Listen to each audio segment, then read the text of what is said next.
Ok, entonces, ¿qué vamos a estudiar en el caso de la carga axial excéntrica por flexión asimétrica biaxial?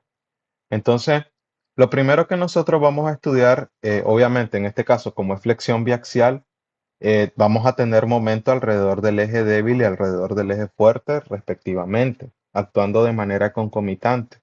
Además de la carga axial, por supuesto. Entonces, nosotros observamos o ya estudiamos de que el caso de la carga axial se va a distribuir de manera uniforme. Por lo tanto, el aporte que me va a generar la carga axial va a ser exactamente el mismo. Esto no va a cambiar en cada punto dentro del dominio de la sección. Es decir, cada punto dentro de la región de mi sección transversal, producto solo de la carga axial, va a tener una distribución que va a ser exactamente igual. Por esa razón, aquí lo que vamos a hacer es estudiar cuál va a ser la distribución de esfuerzo en las cuatro esquinas, porque tal como nosotros observamos en las láminas anteriores, entonces podemos tener el caso en el que solamente tengamos esfuerzos de compresión y podríamos también tener el caso donde tengamos obviamente también alguna región que va a estar sometida a tensiones también. Entonces, ¿qué pasa? ¿Cómo vamos a determinar eso para el caso de los esfuerzos normales? Primero, hay que acotar lo que ya dijimos. El aporte de los esfuerzos debido a la carga axial es uniforme y por lo tanto va a ser el mismo siempre. Entonces, en las cuatro esquinas, tal como podemos observar en estas ecuaciones, el esfuerzo se mantiene prácticamente igual. Y hay que aclarar de que este esfuerzo corresponde a un esfuerzo de compresión. Ahora, ¿cómo vamos a determinar cuál va a ser el aporte o cuál va a ser el estado de esfuerzo debido a las cargas, bueno, el campo de tensiones que se genera por los momentos? Entonces, primero, estudiemos qué pasa con el momento alrededor del eje fuerte, el momento X. ¿Qué me dice el momento X? Que sobre esta región de acá voy a tener todo en compresión y en cambio, sobre esta región que está por debajo del eje neutro, producto de cómo está generándose la rotación del momento X, ¿verdad? Porque si va a rotar en el sentido contrario, pues lo de arriba estaría en tensión y lo de abajo en compresión.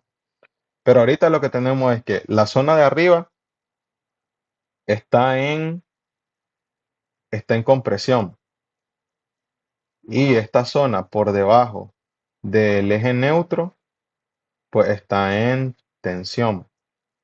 Entonces, ¿qué conclusión lógica podemos sacar de esto? Que la esquina 3 y la esquina 1 están en compresión. Ambas están en compresión. Y por lo tanto yo puedo sumar directamente el aporte de ambas a el esfuerzo que se desarrolla producto de el campo de la carga axial. Entonces yo lo sumo. ¿Por qué lo sumo? Porque es que la carga axial me está generando, al menos en esta sección, esfuerzos de compresión y el momento en el extremo, en la esquina uno y 3 que me genera también compresión. Van en la misma dirección y por lo tanto yo los puedo sumar directamente.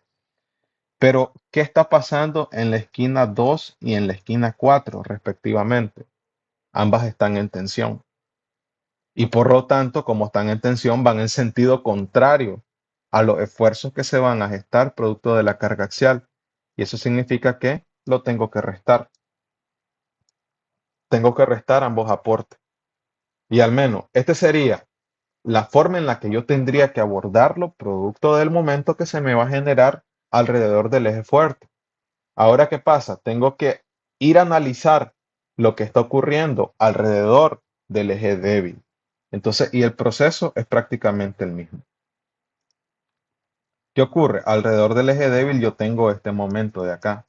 Entonces, ese momento me está generando una zona de tensión sobre esta parte y me está generando una zona de compresión sobre esta otra. Entonces, esto va a estar en compresión y esto otro de acá va a estar en tensión. Entonces, ¿cuál es mi conclusión lógica? de que la esquina uno y la esquina 2 están en compresión y por lo tanto el aporte que voy a calcular producto de M y E va a estar en compresión y por lo tanto lo voy a sumar directamente. ¿Por qué? Porque la carga axial P entre el área, eso es compresión. Y como la esquina uno y la esquina 2 el aporte que me está generando el momento Y, el momento alrededor del eje débil, está en compresión, va en la misma dirección, por lo tanto las puedo sumar. Entonces, en uno, ¿cómo está el esfuerzo? Positivo. Y en 2, ¿cómo está? Positivo también, porque corresponde a compresión. En cambio, ¿qué está pasando, por ejemplo, en el caso de la esquina 3 y la esquina 4? Ellas están en tensión y van en sentido contrario al campo de esfuerzo que se me va a gestar producto de la carga axial. Como ambas están en tensión, las voy a restar. Y si se fijan, aquí cambié de variables. B1 y B2, ¿qué correspondería? B1 sería esta distancia de acá, que es la distancia del eje neutro hacia la fibra extrema de compresión. Y B2 sería la distancia contraria, esta de acá, que sería la distancia del eje neutro hacia la fibra extrema de tensión. Entonces, ¿qué ocurre? Noten de que cuando estamos, también noten una cosa que es bastante interesante. Cuando nosotros estamos determinando esfuerzos debido a los momentos que se generan alrededor de Y, ¿qué distancia estamos usando? Distancias en X. Y en cambio, cuando hacíamos el caso contrario, cuando estábamos determinando los esfuerzos que se me generan debido al momento en X, que ocupábamos distancias en Y. Por esa razón, si queremos averiguar cuánto sería el estado de esfuerzos normales dentro de cualquier punto sobre el dominio de mi sección transversal, es decir, sobre el área que cubre o que encierra la sección de mi elemento, entonces yo debo de utilizar esta misma lógica, pero obviamente este punto de acá, este cubo o este rectángulo diferencial tiene una distancia X y una distancia Y respecto al eje neutro. Entonces, ¿qué pasa? Yo debo de averiguar según la posición, según el cuadrante donde está mi rectángulo, si corresponde a un aporte de tensión o de compresión, producto del momento X y del momento Y respectivamente. Entonces, por ejemplo, si este primer cuadrante, en este primer cuadrante, ¿cuál sería mi conclusión? Producto del momento alrededor del eje fuerte, es decir, el momento en X, es una zona de compresión. Por lo tanto, yo voy a sumarle ese valor a los esfuerzos debido a la carga axial. Y aquí ya no ocupo C1, ocupo Y. Entonces, luego, ¿qué pasa? Debido a el momento alrededor del eje débil, que es el momento en Y, también este rectángulo o cubo diferencial está en una zona de compresión. Por lo tanto, también puedo sumarlo. ¿Por qué? Porque es que todos están en compresión, todos van en el mismo sentido, en la misma dirección. Entonces, puedo sumar directamente los valores. Ahora, ¿qué pasa si voy cambiando de cuadrante? Por ejemplo, me voy a mover a este otro. Si estoy en este otro cuadrante, ¿qué va a pasar? Primero, el aporte de la fuerza axial, el esfuerzo no cambia, va a ser el mismo, compresión nada más. Ok, está en compresión, producto de la fuerza axial. Producto del momento alrededor del eje X, también. ¿Por qué? Porque vimos de que esto era una zona de compresión. Entonces, lo voy a sumar. Producto del momento alrededor del eje Y, ahí ya cambia.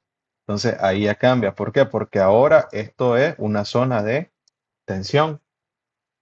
Respecto al momento alrededor del eje Y, es tensión. Entonces, este signo que antes, tal como vemos acá, este signo que estaba positivo en el primer cuadrante, en el segundo ya cambiaría y estaría negativo. ¿Por qué? Porque ya corresponde a tensión, va en sentido contrario a los otros esfuerzos y por lo tanto lo resto. Entonces, y así nos vamos a ir moviendo de cuadrante. Entonces, luego que tenemos un cuadrante en esta otra posición. En esa otra posición, producto de el momento alrededor del eje fuerte, MX, ¿qué tendríamos? Tenemos que esto corresponde a una zona de tensión. Entonces, como corresponde a una zona de tensión, yo tendría que restarle el aporte del momento alrededor del eje fuerte. Es decir, que este signo que antes estaba positivo va a ser ahora negativo. Y ahora, ¿qué pasa en el otro caso? En el caso de el momento alrededor del eje Y. El momento alrededor del eje Y me dice que esta zona está en tensión también. Como es una zona que está en tensión, significa de que también el aporte que va a brindarle al esfuerzo debido a la carga axial va a ser negativo. Entonces, ahora este signo que antes estaba positivo, ahora va a ser negativo. Y por último, tendríamos que averiguar qué pasa en este último cuadrante. Ok, en ese último cuadrante, ¿qué vamos a tener? Primero, el aporte debido a la fuerza axial, pues siempre se mantiene como compresión. Pero ¿qué pasa, por ejemplo, en el caso del aporte del momento alrededor del eje fuerte? Alrededor del eje fuerte, esta zona es una zona de tensión. Y eso significa que este signo que antes era positivo va a ser ahora negativo. Entonces, ¿qué pasa? ¿Qué pasa en el caso de el esfuerzo? Bueno, este signo negativo. ¿Qué pasa en el caso del esfuerzo que se va a generar producto del momento alrededor del eje Y? Antes, bueno, hay que averiguar esta zona que corresponde a una zona de compresión. Entonces, este signo mantiene el signo positivo. Entonces, es compresión, se mantiene positivo. Y esto sería en esencia la forma en la que nosotros tendríamos que trabajar elementos que están cargados axialmente y además de eso tienen flexión biaxial, es decir, momento actuante alrededor de ambos ejes simultáneamente.